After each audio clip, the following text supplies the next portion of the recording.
Srikala devotees YouTube ఛానల్కు స్వాగతం సుస్వాగతం. ప్రకాశం జిల్లా ఒంగోలు పట్టణంలో విశ్వబ్రాహ్మణ ఆరామ క్షేత్రము అనేటటువంటి ఒక సముదాయం ఉన్నది. విశ్వబ్రాహ్మణులు అపర కార్యక్రమాలు చేసుకునేందుకొరకు వీలుగా ఈ బహుళ అంతస్తుల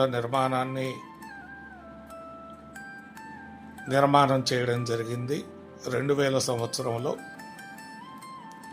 ఆనాడున విశ్వబ్రాహ్మణ పెద్దలందరూ కూడా కలిసి అంజయ్య రోడ్డులో ఉన్నటువంటి ఈ స్థలమును విశ్వబ్రాహ్మణులు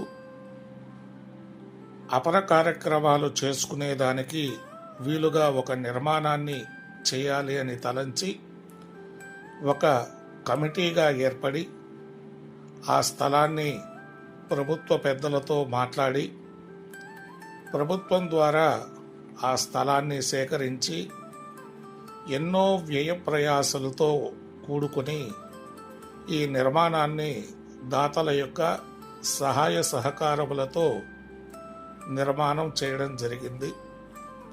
ఈ నిర్మాణాన్ని చూసి నాకైతే చాలా ఆనందం అనిపించింది.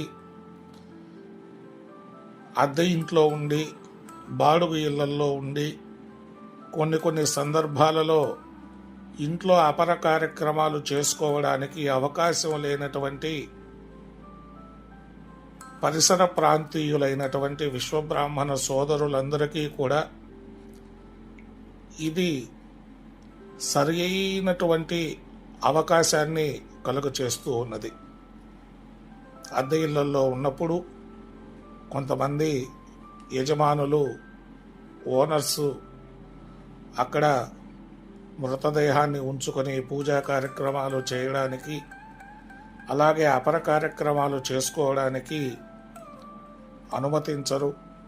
అది ఒక ఇబ్బంది అయితే సొంత ఇళ్లల్లో కూడా ఒక 150 మంది 200 మంది లేదు అంతకు మించి ఎక్కువ మందిని పిలుచుకొని భోజనాలు పెట్టాలన్నా వాళ్ళందరికీ అన్ని వసతులు సమకూర్చాలన్నా వసతులు లేనటువంటి పరిస్థితి మనం చూస్తూ ఉంటాం. అటువంటి పరిణామంలో దాతలు ఎంతోమంది కేవలం ఒంగోలు పట్టణమే కాదు, ప్రకాశం జిల్లానే కాదు, పరిసర ప్రాంతీయులు అందరూ కూడా ఎంతో వారికి తోచింది 10 రూపాయలు. మనం ఇక్కడ బోర్డులు కానీ చూసినట్లయితే 20 రూపాయల దగ్గర నుంచి లక్షల రూపాయల వరకు ఇచ్చినటువంటి దాతలు కూడా ఎంతోమంది ఉన్నారు. ఆ కమిటీ వాళ్ళు కూడా ఏ ఒక్క పేరుని విడనాడకుండా చక్కగా అందరి పేర్లు కూడా శాశ్వతంగా ఉండేటట్లు అక్కడ పేర్లు కూడా చెక్కించున్నారు.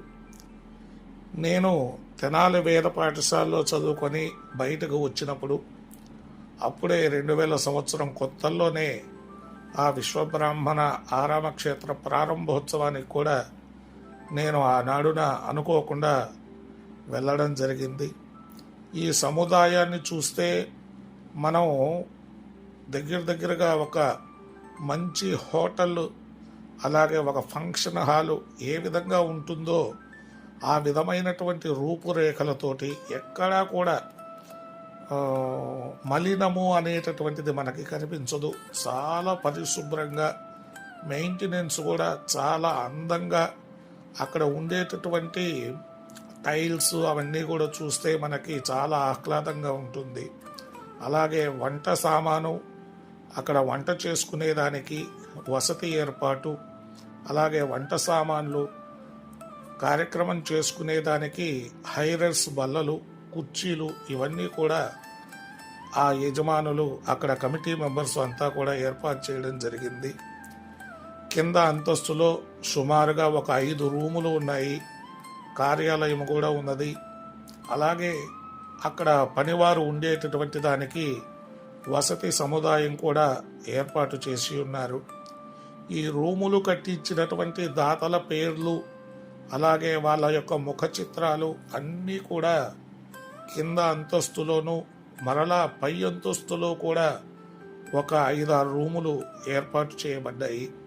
పూజా కార్యక్రమం చేసుకునేందుకు కూడా ఒక ప్రత్యేకమైనటువంటి వసతి కలిగినటువంటి రూము ఉన్నది.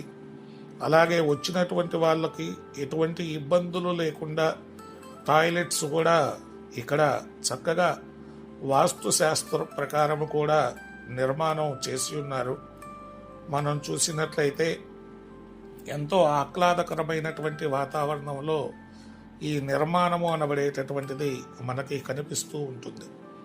ఇంకా ఇక్కడ విశేషం ఏంటంటే ఎవరి పేర్లు కూడా మిస్ కాకుండా జాగ్రత్తగా ఆ సహకారం అందించినటువంటి వాళ్ళ పేర్లు శిలాఫలకాల మీద నిర్మాణం చేయడం అనేది ఎంతో గొప్ప విషయం. వాళ్ళ మనవళ్ళు, కొడుకులు, మనవళ్ళు, మనవరాళ్ళు ఎవరైనా వచ్చినప్పుడు కూడా మా తాతగారు ఈ నిర్మాణానికి కొంత సహకారాన్ని అందించారు, మా నాన్నగారు సహకారాన్ని అందించారని చెప్పుకునేదానికి వీలుగా కూడా వీళ్ళు నిర్మాణాన్ని చేస్తున్నారు. అక్కడ మా పంతులు గారు 75,000 రూపాయలు ఇచ్చి ఆ 100 రూము నిర్మాణానికి ఇచ్చారట. దాని గురించి అక్కడ మాకు విశ్లేషించారు. పై అంతస్తు ఎలా ఉందా అని వెళ్ళి చూస్తే అక్కడ ఆనంద క్షేత్రము అని పేరు పెట్టి ఆ అంతస్తులో చాలా చక్కగా నిర్మాణం చేసి ఉన్నారు. ఈ పిల్లర్స్ మా పెదనాన్నగారు, మా బాబాయ్ గారు వాళ్ళు డొనేట్ చేసినట్టుగా మేము అక్కడ గమనించడం జరిగింది. అది చూసి మేము కూడా ఎంతో ఆనందించాం. ఈ రూములలో కూడా ఒక రూము నిర్మాణానికి మా అమ్మమ్మ గారు, తాతయ్య గారు సహకారం అందించారని మాకు అక్కడికి వెళ్ళిన తర్వాత చూసిన తర్వాత తెలిసింది. అంతేకాకుండా విశ్వబ్రాహ్మణులు ఎవరైనా పురోహితులు కావచ్చు, లేదు ఏదైనా విశ్వబ్రాహ్మణ సంఘీయులు కావచ్చు, అక్కడ ఏదైనా ఒక చిన్న కార్యక్రమం, ఒక చిన్న మీటింగ్ లాంటిది ఏదైనా ఏర్పాటు చేసుకోవాలన్నా కానీ ఆనంద క్షేత్రము అనబడేటటువంటి పేరుతో 2వ అంతస్తులో నిర్మాణం చేసి ఉన్నారు. అలాగే అప్పుడప్పుడు ఆరామ క్షేత్రానికి కూడా వాళ్ళు ఇస్తారు.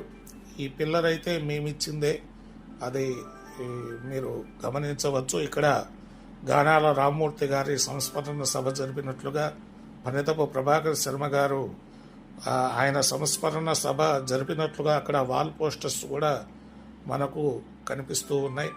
దాతల పేర్లు, పై అంతస్తు నిర్మాణం చేయించినటువంటి దాతల పేర్లు కూడా ఇక్కడ నిర్మాణం చేస్తున్నారు. నుత్తలపాటి శేషాచార్యులు గారు ఇక్కడ వారు ప్రధాన అధ్యక్షతను వహిస్తూ దీన్నంతా కూడా మెయింటెనెన్స్ ప్రస్తుతానికి వారి యొక్క ఆధ్వర్యంలో జరుగుతుందని తెలిసి వారు ఎంతో చక్కగా ఈ నిర్మాణ కార్యక్రమాల్లో ఈ డెవలప్మెంటు చేసేటటువంటి దాంట్లో భాగస్వామ్యులయ్యారు. వారు నిమగ్నమయ్యారు. ప్రతిరోజు కూడా సాయంత్రం పూట వచ్చి ఇక్కడ కూర్చొని జరిగేటటువంటి కార్యక్రమాల విశేషాలన్నింటినీ కూడా నమోదు చేసుకోవడం, అలాగే రూమ్స్ అలాట్ చేయడం, ఏ రోజు ఏ కార్యక్రమాలు ఉన్నాయి, వాళ్ళకి ఎటువంటి ఇబ్బందులు లేకుండా చేయడం, పనివారాలను ఏర్పాటు చేయడం, వాళ్ళు కూడా కలిసిమెలిసి ఏర్పాట్లు చేయడం కూడా జరిగింది. ఈ సందర్భంలో మా అత్తయ్య గారు కాలం చేసినటువంటి ఈ సందర్భంలో మేము అక్కడ మొన్న ఒక కార్యక్రమాన్ని చేసుకున్నాం. మా పిల్లలు వాళ్ళందరూ కూడా ఇక్కడ టిఫిన్లు, భోజనాలకి ఏర్పాటుగా పిల్లలందరూ కూడా అక్కడ నుంచొని ఉన్నారు. అలాగే మేము ఏ నిర్మాణాలకు మేము డొనేట్ చేశామో అనేటటువంటి విషయాలు కూడా మీకు ముందు వీడియోలో చూపిస్తాము. ప్రతి ఒక్కరూ కూడా ఈ ఆరామ క్షేత్రాన్ని వినియోగించుకోండి. మీ వంతుగా సహాయ సహకారాలు కూడా అందించి ఇంకా డెవలప్మెంట్కి పాల్పడతారని మనస్ఫూర్తిగా కోరుకుంటూ ఉన్నాము. మా అమ్మ నాన్నగారు వారి యొక్క విశ్లేషణ కూడా చెప్తున్నారు. మీరు కూడా చూడండి, వారి యొక్క ఆనందాన్ని వ్యక్తపరుస్తూ ఉన్నారు.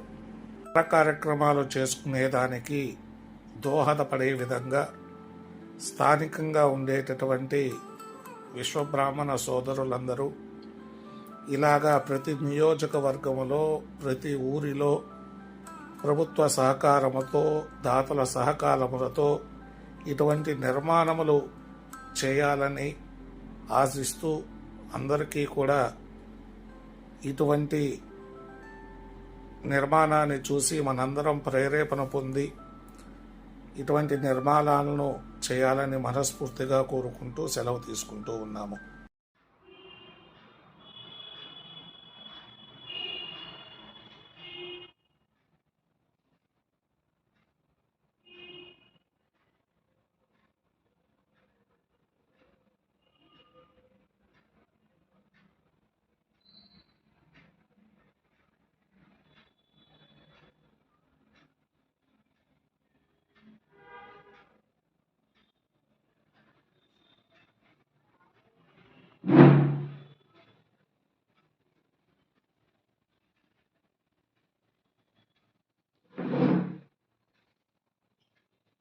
ఓం శ్రీ విశ్వకర్మ పరంబ్రహ్మణే నమః. నా పేరు నూతలపాటి వెంకట శేషాచారి. ఈ ఆరామ క్షేత్రంలో మేము ఒక సేవకులం. ఈ ఆరామ క్షేత్రం ఏర్పాటు చేసి నేటికి 25 వసంతాలు పూర్తయినాయి. ఇది విశ్వబ్రాహ్మణ కుల పెద్దలు వాళ్ళ యొక్క సహాయ సహకారాలతో ఎంతో ప్రయాసాలు కోర్చి ఈ ఆరామ క్షేత్రం మనం నిర్మించుకోవడం జరిగింది. దీంట్లో ఏ ఇబ్బంది లేకుండా ఎవరైనా ఇంటి దగ్గర బాడిగింట్లో ఉన్న వాళ్ళు మరణించినచో ఆ పార్థివ దేహానికి ఇక్కడ పెట్టుకోవడానికి 1 లేక 2 రోజులు మిగిలిన యొక్క కార్యక్రమాలు చేసుకోవడానికి వసతి ఏర్పాటు చేసి ఉన్నాము. ఆ స్త్రీ ఉండటానికి అక్కడి నుంచి ఆ కర్మలతో చేసుకోవటానికి పూర్తిగా నిరుపేదలైనచో వారికి ఉచితంగానే మనం ఆరామ క్షేత్రం ఏర్పాటు చేయడం జరుగుతుంది. ఇక్కడ ప్రత్యేకించి విశ్వబ్రాహ్మణులతోటి మిగిలిన ఎవరైనా ఇబ్బంది పడిన వేరే కులస్తులైనా సరే మనం ఆరామ క్షేత్రం ఇవ్వడం జరుగుతుంది. ఇది ఎంతో సేవా దృక్పథంతో ఈ ఆరామ క్షేత్రం మనం నడుపుకోవడం జరిగింది. స్వస్తి. సత్రానికి మన కుటుంబం మన విశ్వబ్రాహ్మణులందరూ వాళ్ళ సహాయ సహకారాలు అందించి విరాళాలు ఇచ్చారు. దాన్ని ఈ నూతలపాటి శేషాచార్య గారు బాగా ఈ ఆరామ క్షేత్రాన్ని డెవలప్ చేశారు. ఇక్కడ వస్తువులు అయ్యి చాలా బాగున్నాయి. శేషాచార్య గారు ఈ రకంగా దీన్ని డెవలప్ చేశారు కాబట్టి మేమందరం కూడా ఏదో మన శక్తి కొద్దీ ఇవ్వదలుచుకుని ఇచ్చి ఈ రకంగా ఏదో శక్తి కొద్దీ పిల్లర్స్ అని రూములని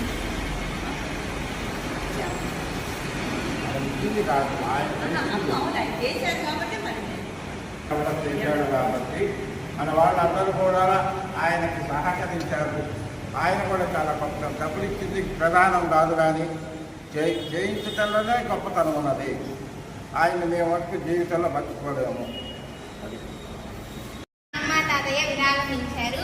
తీయబిండి కనకాచారి జాలమ్మ అనేవారు మా ముత్తాతయ్య నానమ్మ. ఇది వచ్చేసి శివప్రసాద్ తాతయ్య, హైమావతి నానమ్మ. ఇది నాన్న, అమ్మ, బాబాయ్, పిన్ని.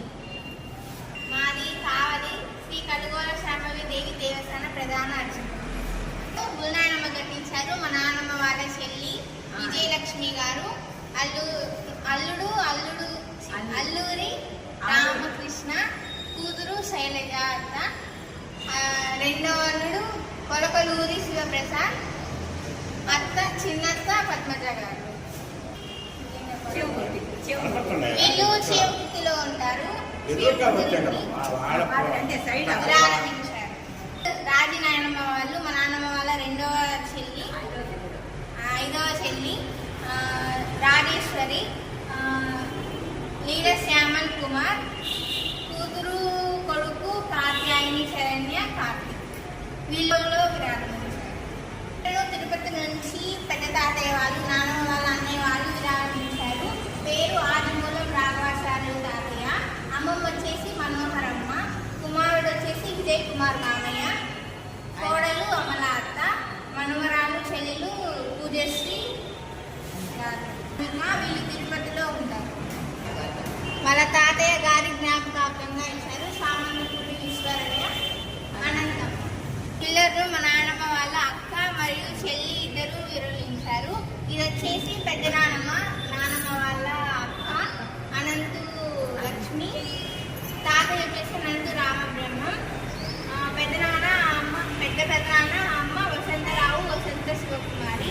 మరియు చిన్న పెద్దనాన్న అమ్మ వచ్చేసి రమేష్ బాబు, కాత్యాయని. అక్క చెల్లెలు మనవతో మనవడు. నాన్నమ్మ వాళ్ళ 4వ చెల్లి సుజాత చిరుపతిలో ఉంటారు. తాతయ్య పేరు వచ్చేసి గోనుగుండ సుబ్బారావు. కుమారులు బాబాయ్ వచ్చేసి అనిల్ బాబాయ్, అఖిల్ బాబాయ్. మా చిన్నమ్మ కొడుకు అవుతాడు. భార్య నాగలక్ష్మి, నాగరాజ్యలక్ష్మి. వాళ్ళ అమ్మ నాన్న పేర్లతో ఇవ్వ మా పిన్ని గారు వాళ్ళ అమ్మ నాన్నగారి పేర్లతో ఇచ్చాడు.